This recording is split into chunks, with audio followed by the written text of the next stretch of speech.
You know, everybody has an option of who they do business with, obviously, and you should feel very comfortable with who you do business with, too. Absolutely.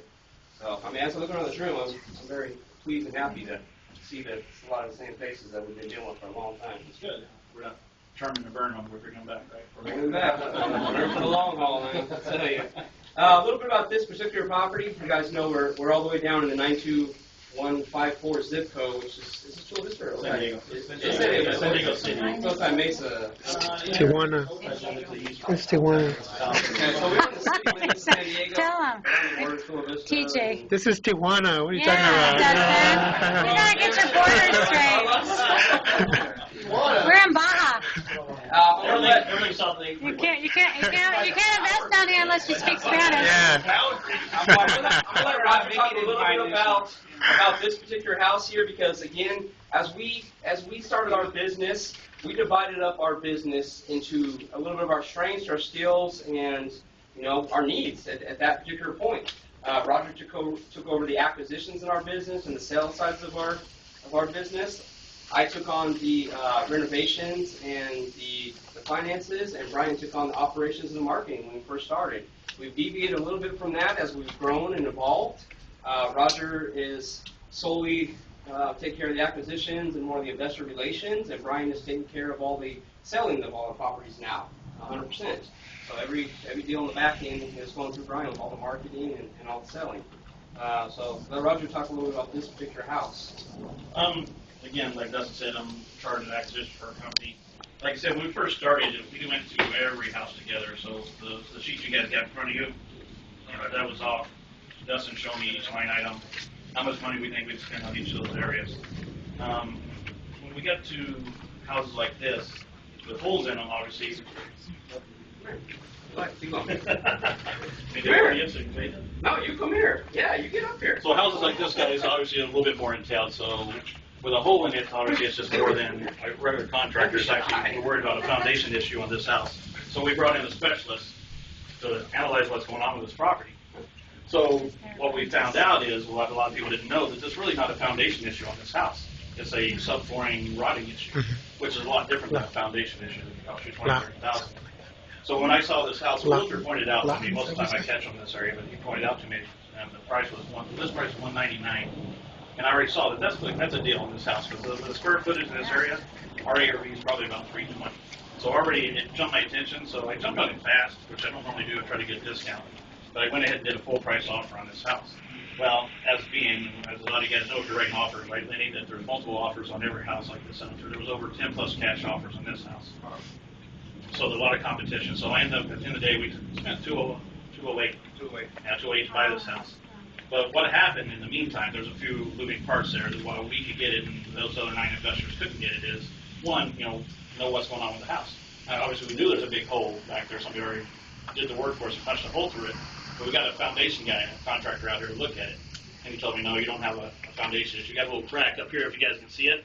But that's just an epoxy job underneath the carpet here. What's that going to cost us? That's epoxy? The material's less than $100 probably, right? If you get a contractor on it, they'll charge you $3,000 and it costs you $100 if you did it yourself, right? Which we will, obviously. But we have a rotting subfloor back there, and that's just causing drainage on the property. So that's going to cost a little bit extra, but we also on this house some cost savings as you go through. Maybe I shouldn't tell you that after. There are certain things in this house that are going to save the cost, and you'll see, and we'll talk about that a little bit later. So, I bought it at $208, but really I almost bought this house at $200,000.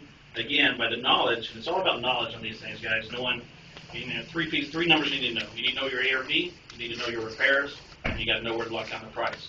So by knowing what's going on, the problem in the house, I didn't even have to involve my partner, who's a contractor at this point, because we kind of went up to that process and brought me up to speed there.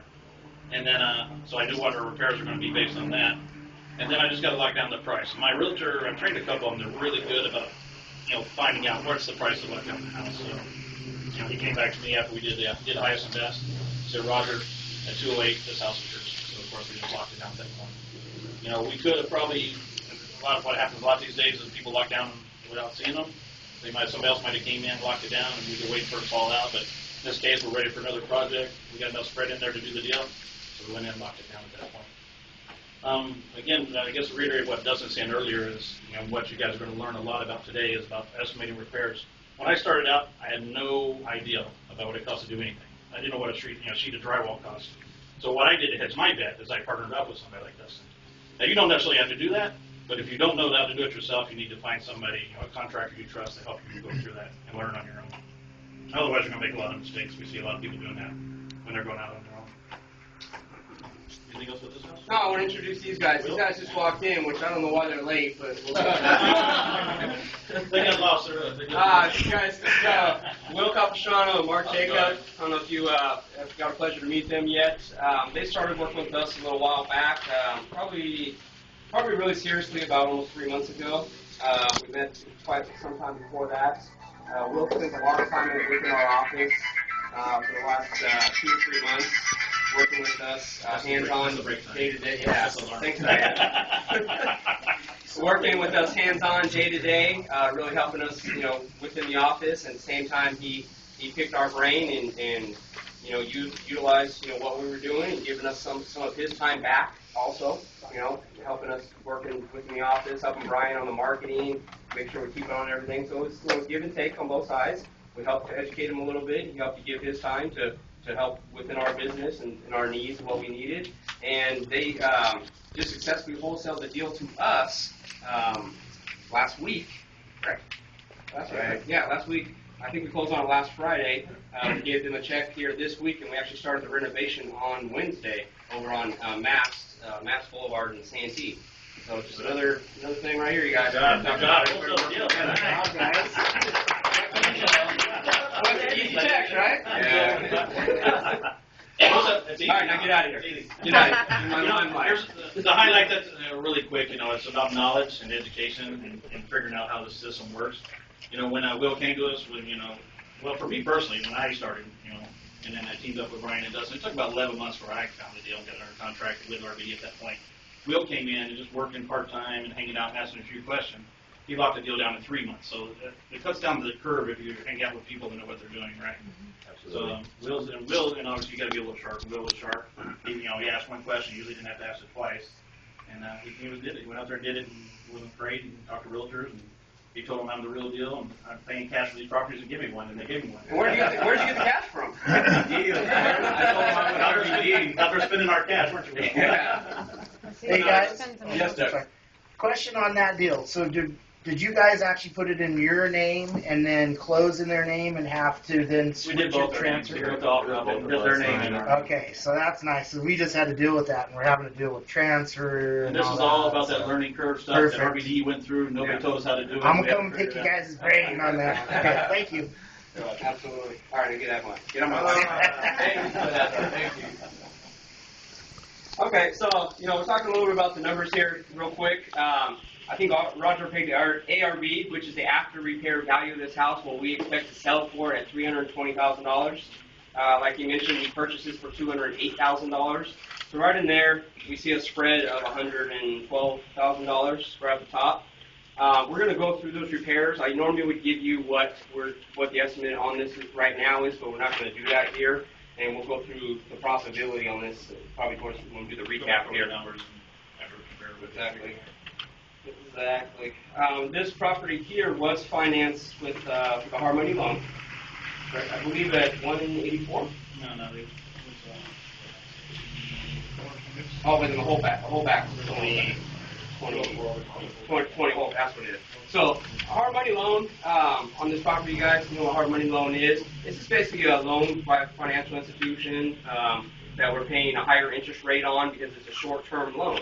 So we're paying a higher interest rate. We're giving them points, for borrowing that money in there. Like Roger said, they loaned us $204. So if you were at the last subgroup again, you remember at Hillcourt, we bought Hillcourt for $200,000. They loaned us $210,000 on Hillcourt, more than what our purchase price was on that particular property.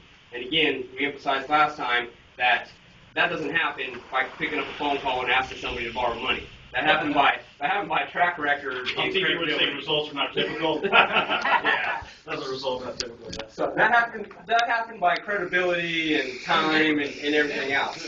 Huh? The neighborhood too. Yeah, no. Andre loves the neighborhood. Yeah, they're gonna loan on. If they like a project, and it's really numbers at the end of the day. If they agree with my numbers and they loan aggressive, if they don't agree, they go to their numbers, right? So like I said, they held back 20 grand as part of the renovation fund, basically. So I have a reserve, sitting in here that I tap into as I get to a certain point within the project there. So they put in 184 into as a loan, for the purchase. We put the difference in now. We're going to get the 20 back when we, as we're doing the project, as we hit a progress, a certain percentage of progress and stuff in there. We already talked about, obviously, we're planning on reselling this house to an end buyer, to a retail buyer. Come on in here, bro.